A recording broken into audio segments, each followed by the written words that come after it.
Good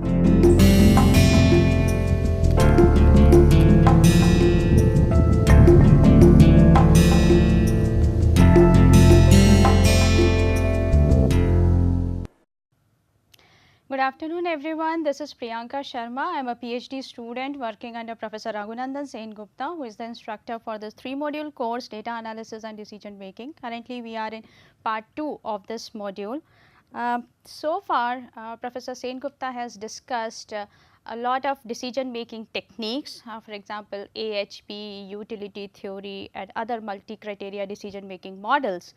What I am going to cover in current lecture and the one we will do after this is how these decision making techniques are utilized in marketing models. Marketing is an applied field where a lot of decision making is involved in terms of understanding customer demand, in sales forecasting, in planning pricing strategies, so on and so forth. So, if you try to understand how does these models come into picture, so marketing utilizes the concepts of econometrics, economics and other statistic techniques to marketing decision models and which are applied downstream in making those strategies which a firm adopts. And then it also forms part of the marketing literature in the broader sense of academic and scholarly contribution in theoretical terms. So, to begin with we will discuss what is known as Bayesian framework and how it can be utilized in assessing product marketing. Let's start with a very simple example where we have to make a pricing decision before we launch a product, and it is very important for business managers and firms to understand how the demand is going to be for this particular product for a certain period of time, whether it is going to be profitable or not, because if it is not profitable then they can invest that amount in building a product which is more valuable to the end customers and hence to the firm in terms of revenues and sustained growth. Bayesian analysis, as you have already learned, takes into account the prior distribution or prior information about say demand, about sales, about pricing strategies to make predictions about future. So, let us take this example that you are a marketing manager and you are asked to decide about the optimal pricing strategy for a product that the firm is going to launch. So, to begin with, you have a payoff table.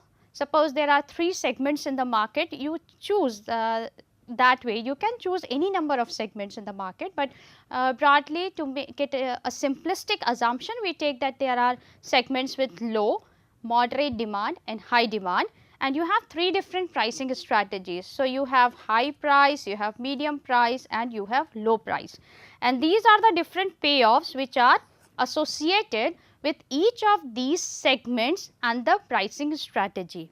So, these are the probabilities that there is a 50% chance that there is a low demand for the product, there is a 30% chance that there is a moderate demand and 20% chance that there is a high demand for that particular product.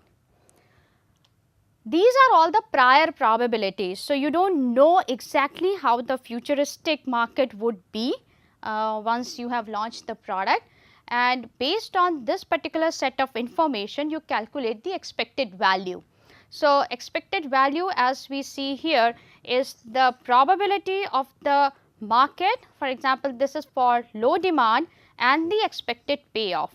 Similarly, you do for moderate segment and you do for high demand segment and you calculate the expected values.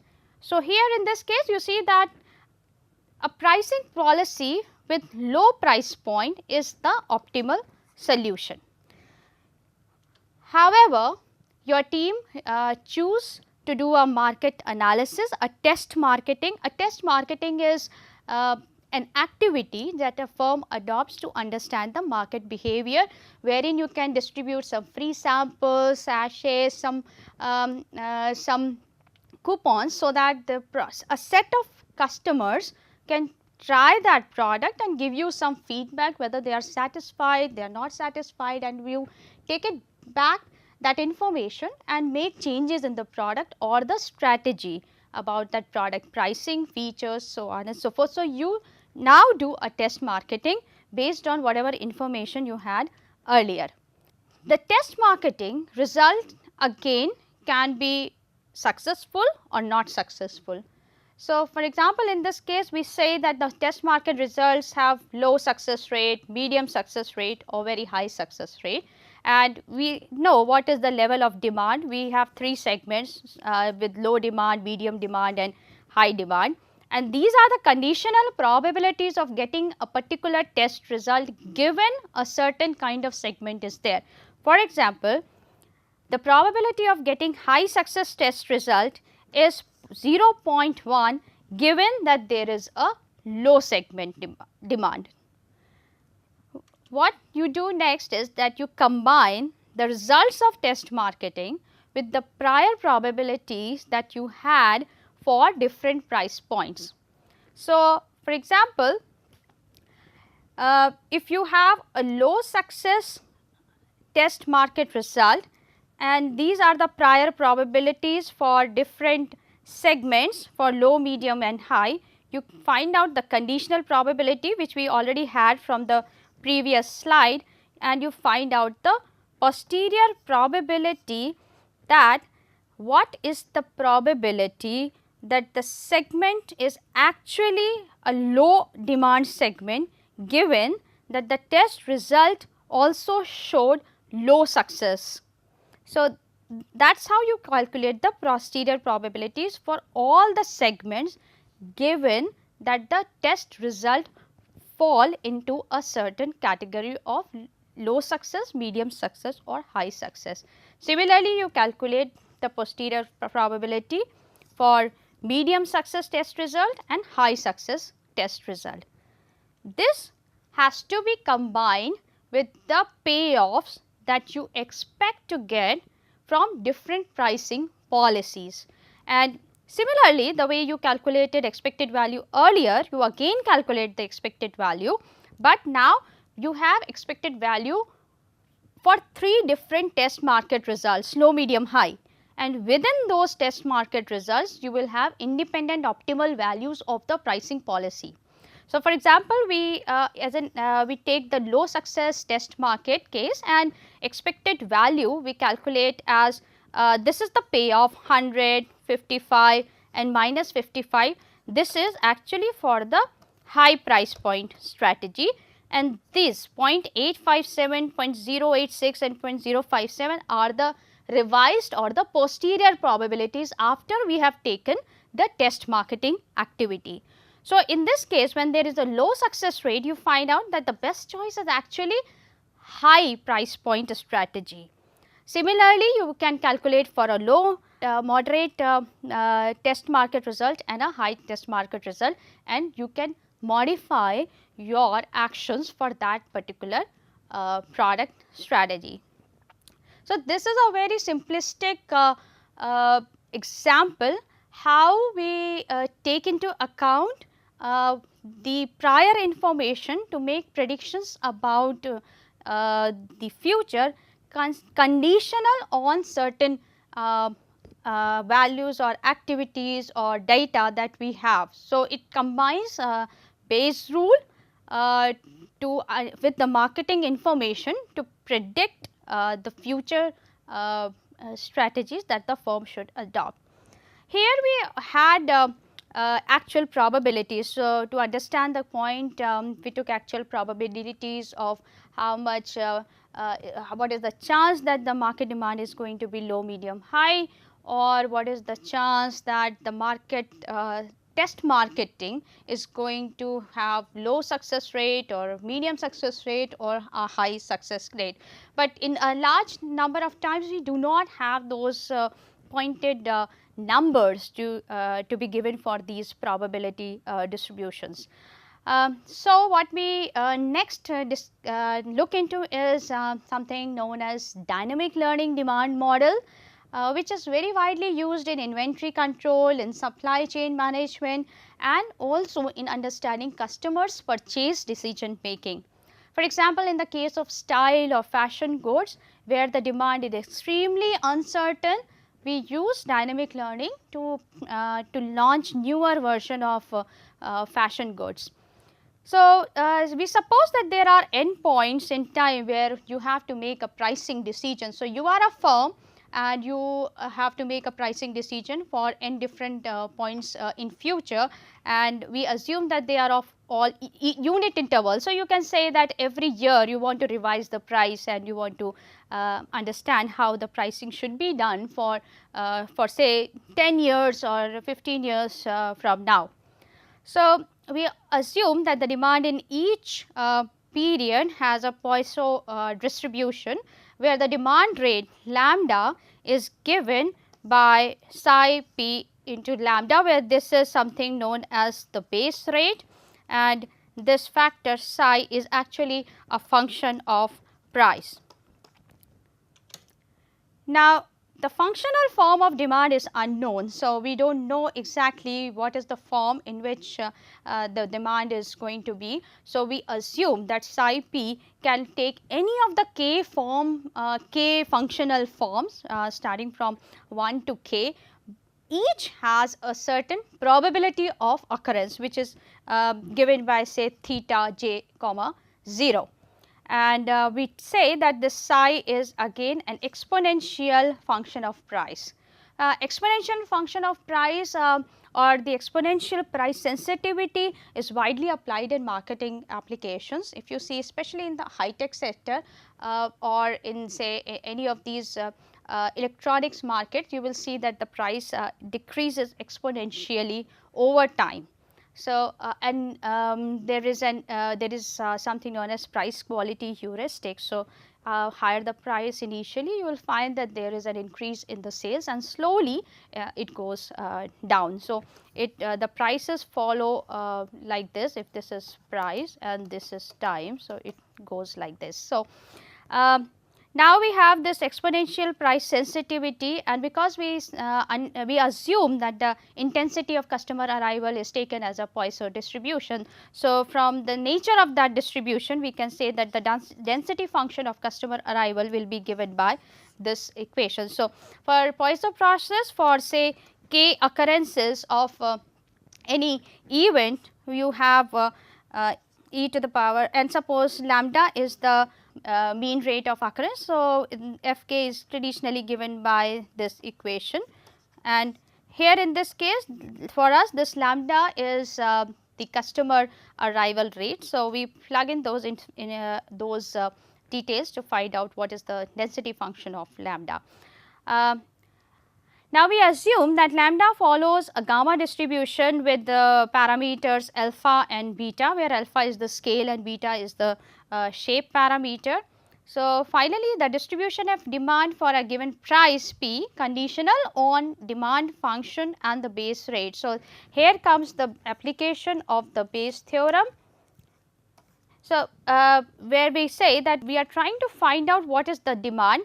We know the price, we know that what is the distribution of lambda, which is the intensity of customer arrival, and we also know that there are different k functional forms that the demand function can take. So, based on that, we come up with this distribution of demand for a given price point, base rate, and the demand function, and we calculate the posterior distribution of the demand based on the Bayes rule.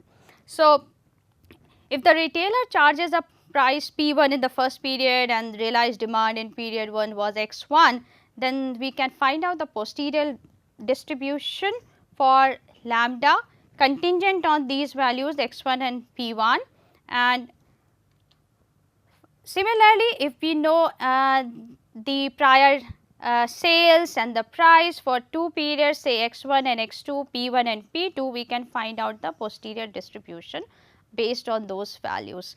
And the if you solve it further, the expected demand at some point n, because we understood there are n time periods to make a pricing decision.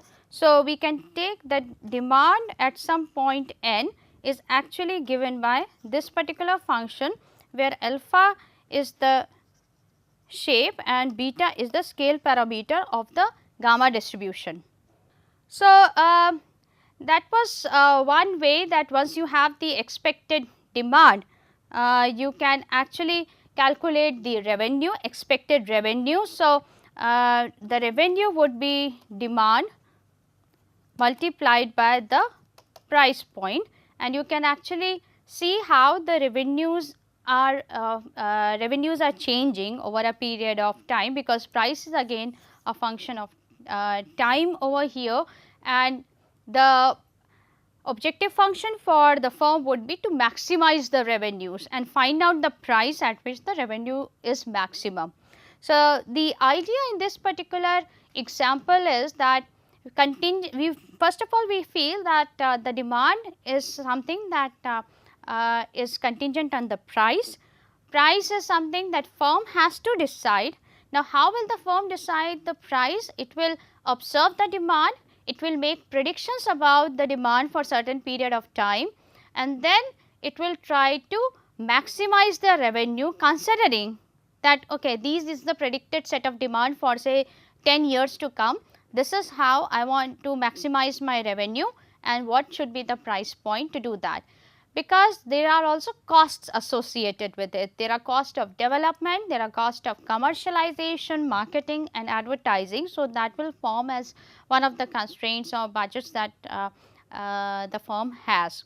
So, next we move to another set of models which is known as brand choice models, which are very widely utilized in marketing literature and marketing application. This is based on Markov and Bernoulli models. So, basically if there are more than one brands in the market, for example Pepsi, Coke, Mirinda, then how do you judge which brand is going to be preferred by one consumer, a segment of consumer, because that will help you to plan your marketing strategy so that you become the preferred brand choice by those set of consumers, because it is linked to your revenues and market share. So, it is very important for a firm to understand the preferences of the customers, because it can modify its offerings, or it can use marketing to influence the decision making of those customers. So, Markov process can be classified according to say nature of the index. For example, in our case we take T, T is for time, and we have time period starting from 0 to infinite, it is greater than equal to 0. So, the probability that a person has purchased brand J at some point T conditional on the fact that he purchased brand I at t minus 1, brand K at t minus 2, this is given as the conditional probability of current purchases based on past purchases, given that you have a set of brands available in the market. These are called as transition probabilities. This P is known as the transition probability.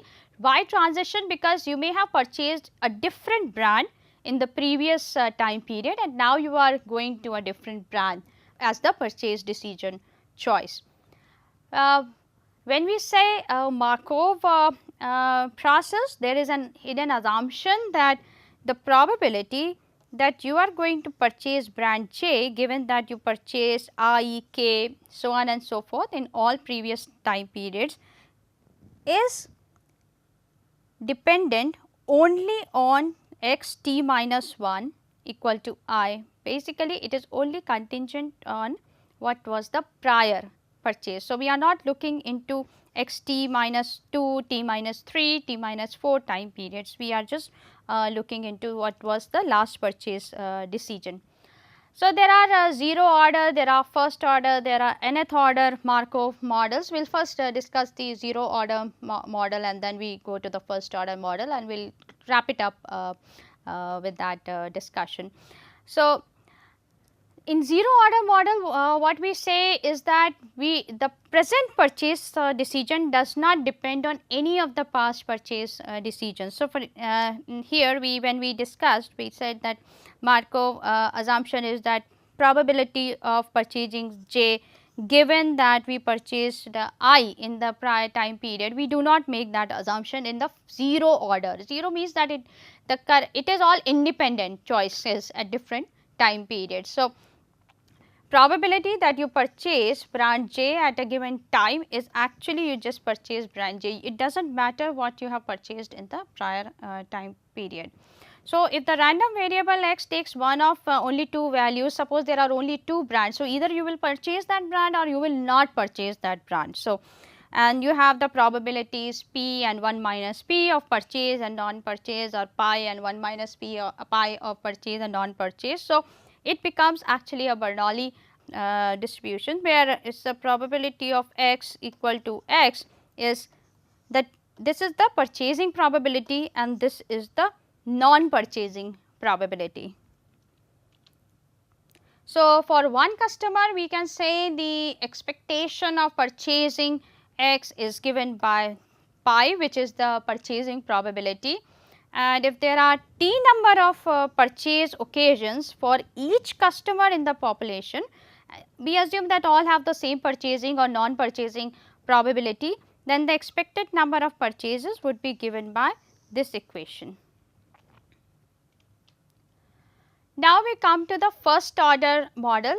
In first order model, what we assume that each consumer I may purchase a brand J with certain probability pi j, and this purchase decision is based only on one period prior purchase decision. So, x t equal to j is given x t minus 1 equal to I. So, if last year I purchased say Samsung, then what is the probability of purchasing Philips in this year, and that is what is given by p I j t.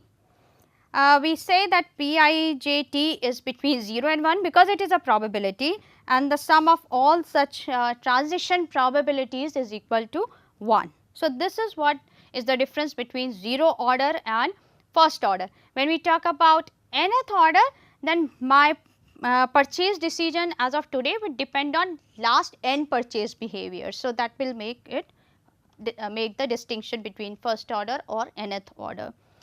Now, this is the transition probability. So, this is purchasing brand 1 in last time period as well as in this time period.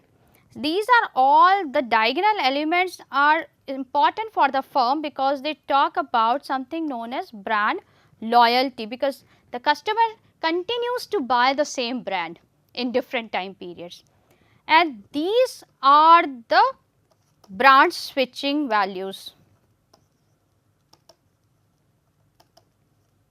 Because you bought brand 1 in the last time period and now you are shifting to brand 2.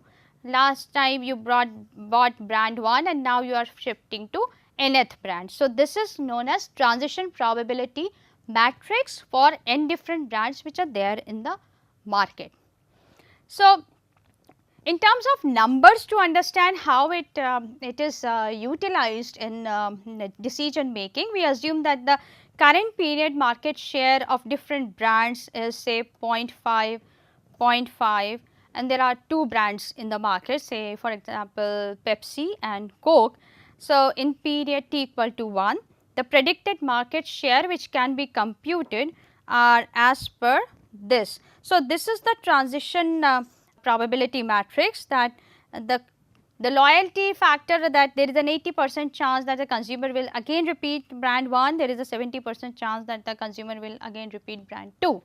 So, in the next time period, market share of 1, given that he bought brand 1 and market share of 2, given that he bought brand 1 is given by this equation. So, the next period brand share for different brands would be 0.55 and 0.45. You can see that this add up to 1 because the total market share we assume is 1 constant.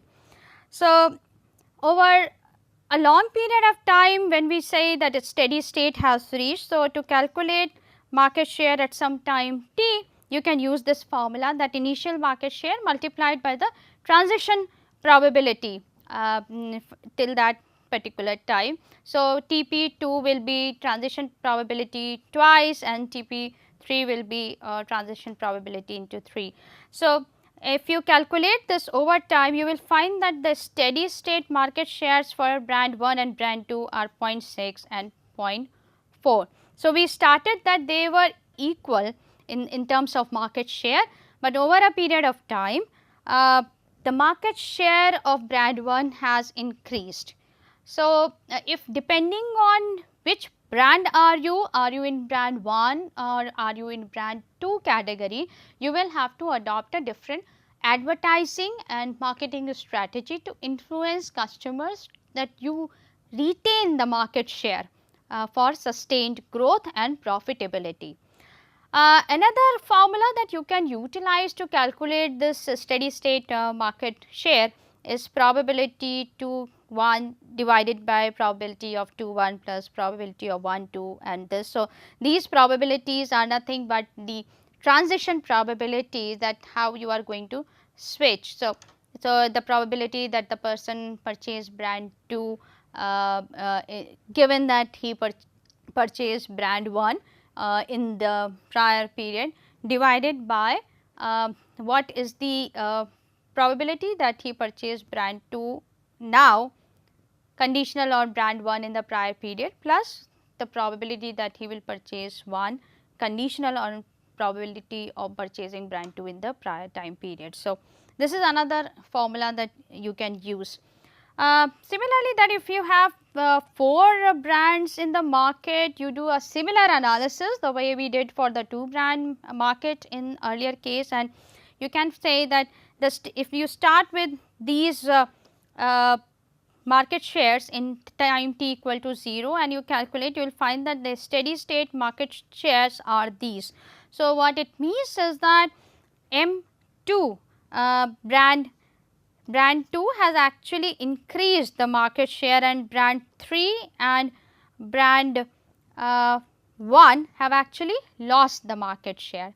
So, that is how these models are used by firms to make strategic decisions in terms of advertising. And now, I will wrap it up very quickly with one more consumer choice model, wherein we talk about purchase incidence, we talk about purchasing a category of brand B and the quantity that you purchase in that particular category, which actually forms the purchase behavior of that particular household for that brand B in a shopping trip T, and this is given using the utility theory, where the CV, which is the value that a consumer associates with buying a particular brand, comes from different factors. For example, the price, the feature, the display, the brand loyalty and the factor that what he or she purchased last time, because that decides the satisfaction level of that particular customer. So, once you know what is the quantity that the consumer purchased on a store visit, and we assume that the store visit at time t he buys say n units and it is captured as a Poisson model, then you can calculate what is the purchase rate for that particular brand, and you can use the maximum likelihood estimation to understand what could be the different parameters at which parameters for size, for price, for display, for features that actually affect the brand choice of that particular consumer, and accordingly you can modify your factors. These are some of the top references that you can read to increase your understanding in this particular area of brand choice models and consumer decision making models. And yeah, I hope that this could add some value to your learnings from this particular course, and you could understand how these quantitative models are actually used by a firm in making strategic decisions for the product launch or for maintaining sustained revenues for a period of time. Thank you.